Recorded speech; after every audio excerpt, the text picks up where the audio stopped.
As you were speaking, I heard the word faith. You have faith that Source wants what's best for you. So how could, brilliant being that you are, how could you bridge the gap between not believing something and believing it? In other words, that's what faith is.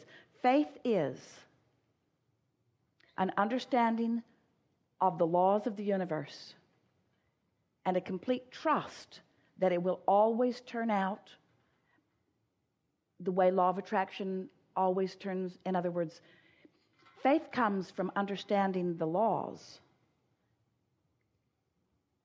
You see what we're getting at? And believing the laws. Faith and belief feel like the same word to us. But here's the difference between faith and belief, even though they are vibrationally very similar. For most people, when they use the word belief, there is a condition attached to it. Oh, we love saying this to you. This is the leading edge conversation that we've been waiting for days. Feel this. This is the piece that you get this. Belief is usually, for most humans, attached to a condition that gives you justification to believe it. Faith is a vibration that isn't attached to a condition. It's attached to knowledge of the laws of the universe. That's why once you get it, someone might say to you, why are you so happy? Because things are working out for me. Well, I don't see any evidence. Well, you wouldn't see evidence because the evidence hasn't appeared yet. And they'd say, well, then you are a crazy person. You say, no, because I have faith. Well, what is the basis of your faith? Knowledge of the laws of the universe. Knowledge is the basis of my faith. And practice. I've shown myself.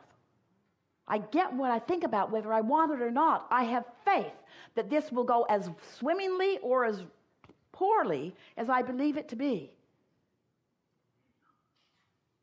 Expectation is a really powerful word because expectation blends. Expectation, you're going to like this because it fits in with the question that you asked so well. Expectation is the marriage between desire and belief.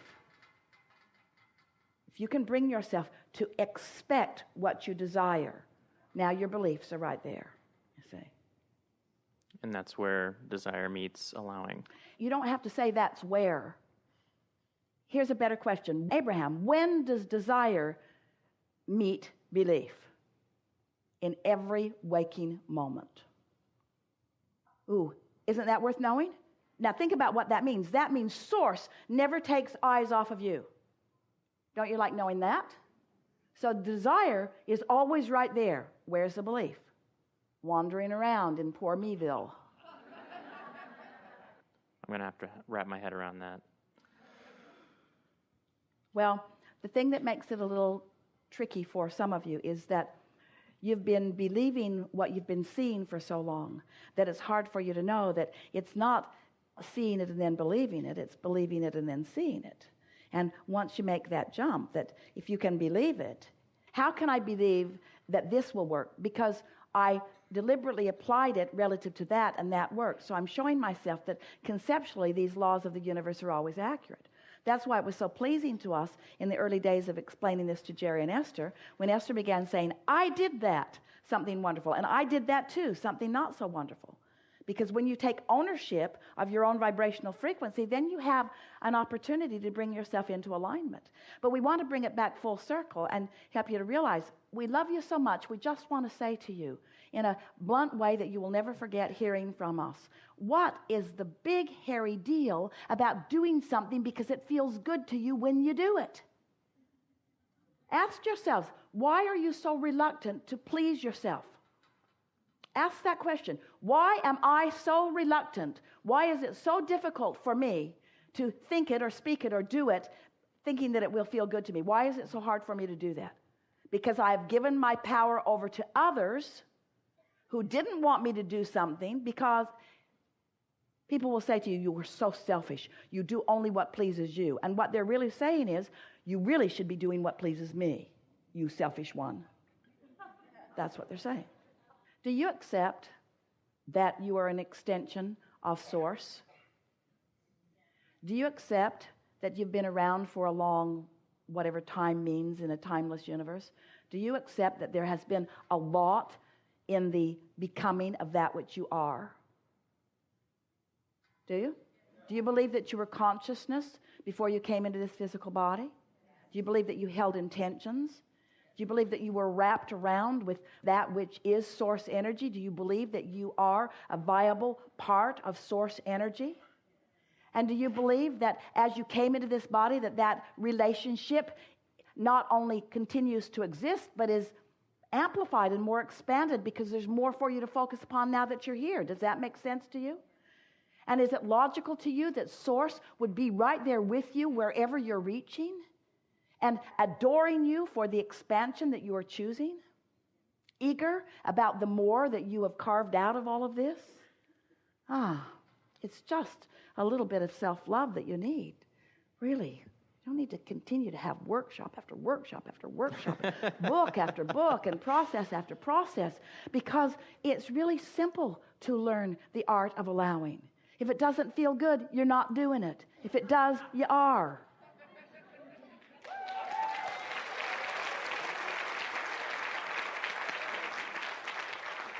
Esther looks at some people and she just thinks, oh, thank you for being in my life because you are so easy to love. And we say the ones you should be thanking are the ones that are harder to love. Because the ones who are harder to love are the ones that are helping you learn the art of allowing. And until you've learned the art of allowing, then you're practicing something that doesn't work. I am practicing changing of conditions. I'm practicing the changing of conditions, and we say lovingly and sarcastically. How's that working out? Always putting out another brush fire. Just when I think I got everything the way I needed it to be to live a perfect life, that happens. I just got over feeling awful, and then that happens. We say, just stuff's going to keep happening. You might as well just figure out how to feel good anyway. And when you do, less of that stuff happens, and you feel good anyway. You feel good all the time. That's the art of allowing. Seeing the world through the eyes of Source. And so what's the biggest advantage that Source has? Broader view, larger spectrum, more understanding, longer view of well-being, and complete, not just faith, utter knowing in the well-being of all of this. Knowing in the well-being of you, knowing in the worthiness of you, knowing in the capability of you, knowing in the value of you, the purpose of you, knowing all of that about you. And in any little glitch in the moment when you don't know it, you're not allowing that, which is everything. You want to allow that all the time, which makes you clear and fun and beautiful and healthy and flexible and alive and eager and happy. Did we say happy? Happy. Anything less than that is not practicing the art of allowing. Are you happy when you're interested? You are. Are you happy when you're eager? You are. Are you happy when you're having fun? Are you happy when others are having fun? There's so much to be happy about. Isn't there a lot to be happy about? But can you be happy when there's not a lot to be happy about? Yeah. That's the skill part. Say again? That's the skill part. The skill? Being happy when there's not a lot to be happy about. It's just focus.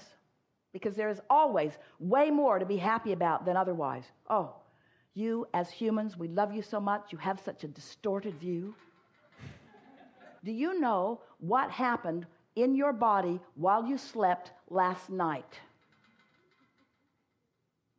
We couldn't even begin to give you the full list of all of the perfection that took place in your body while you slept last night.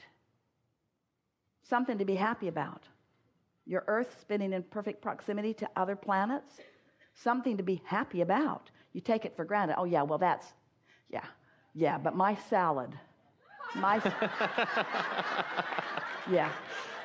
I know, my body function, yeah. I'm metabolizing, yeah. My skin is holding most of me together, yeah. My blood has little rivers that it goes through. I get that, Abraham, I get it. We say, you have no idea the sophistication or the perfection of the evolution of that which you are on all fronts. And here you all stand as the culmination of such incredible trajectory. There is only reason to have celebration, you see. Oh, no, I don't think so. I don't think so. I'm sure there's something. That should have been vacuumed up.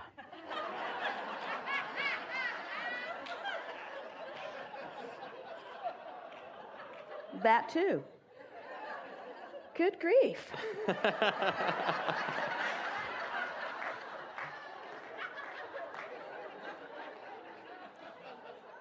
Really good conversation. Thank you. Thank you.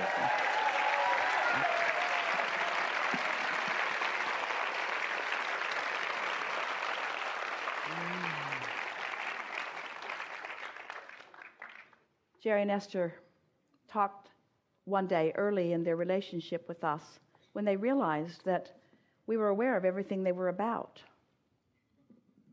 Felt a little weird. They're everywhere we are. They hear everything we say. They know everything we're doing. They know everything we want. They are present. Jerry would say, it's a little creepy. Until he realized that we are always on your side, that we never stand in a place of taking a snapshot of judgment. It's always reveling in the furthest expansion of that which you are.